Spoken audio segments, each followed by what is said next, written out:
evening whenever you happen to be watching this. Welcome to the channel. It's J&J's Maintenance and More, where we do all kind of crap.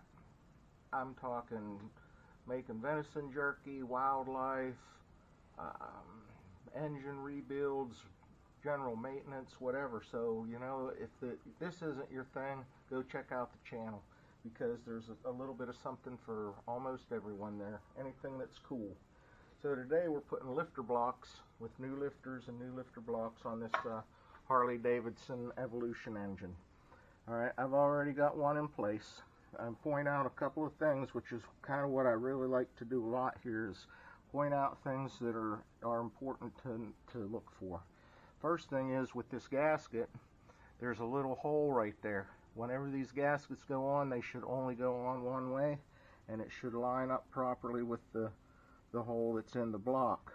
I've gotten these gaskets before where that hole is missing. You want to make sure it's there. Alright, secondly, I have some guide studs. So once these are put in, I'll put two of these in place to make sure that these are centered up. You can see I've got one right here, and there's another one on the back side of that. That way you're making sure that whenever you put the other two bolts in and start tightening it up, it's lined properly. The other thing I got going on here is the new lifter block. It's filled good with some good assembly grease. I've got the lifters here.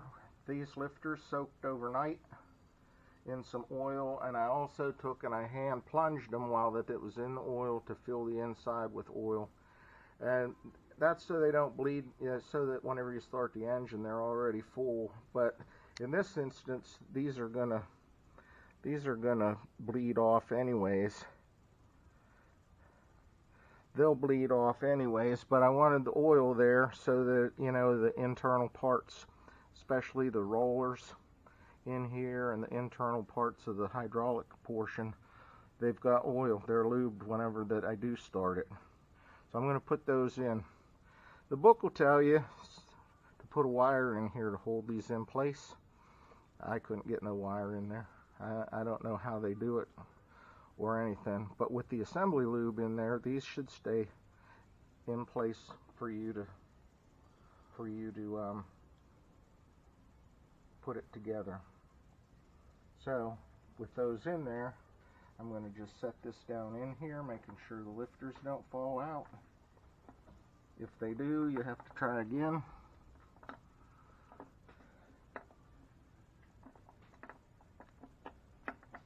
They're in there. There we go.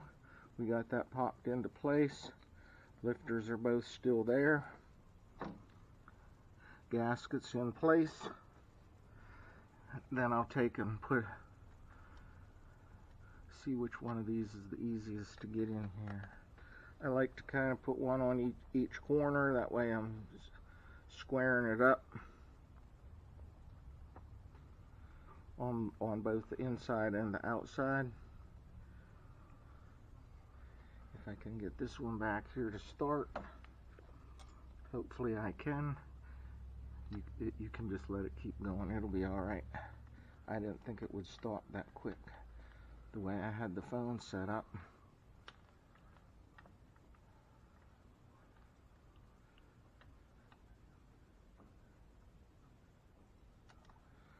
So I've got these here going into place. I believe that one's starting.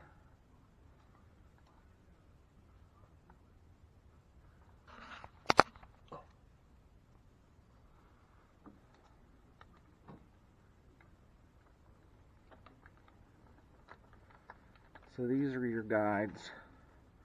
This guide here, I'm having a little bit of a problem getting to start. So I'm going to have to mess with that a little bit, and I'm not going to spend a lot of time with videoing this to get it started. But it will get started and put in place so that we make sure that we're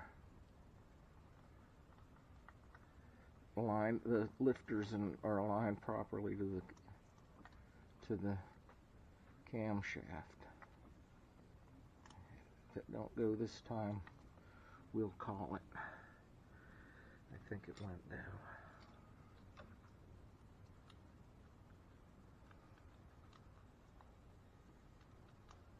Yeah, we got her going now. So after this is in there on both sides, I'll put the two regular screws here and here. They get torqued to 12 foot-pounds. I think it's a range, 10 to 12. Anyways, it'll get 12 foot-pounds.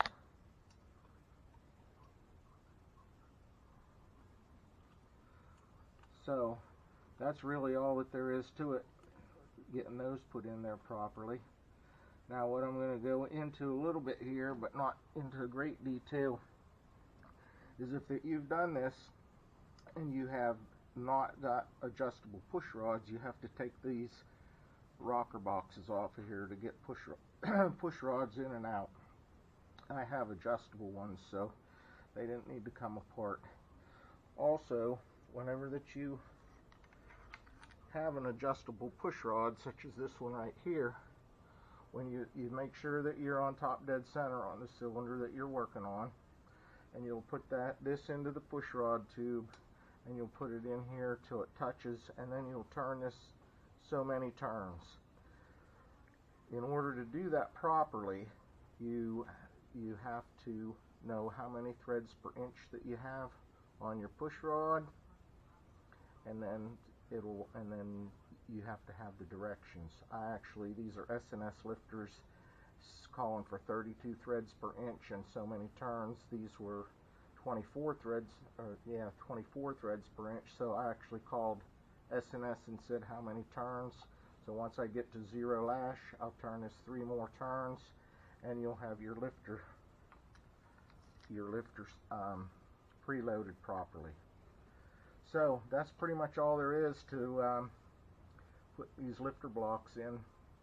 Like I said, no sense in going in a lot of detail with the push rods right now, because depending on what you're doing, what kind of bike you have, whether you've got the adjustable push rods or whether you had to take the top end apart or whatever. So I hope this helps you out. There's a bunch of videos from taking this apart to putting it all back together, timing the camshaft, honing out the bushing in here. There's just a lot of decent videos out there that I've made to try to help some folks out. I hope this helps you out. So please like and share and subscribe to the channel. Check out some of the other content that we put on there, and enjoy the rest of your day. Thanks.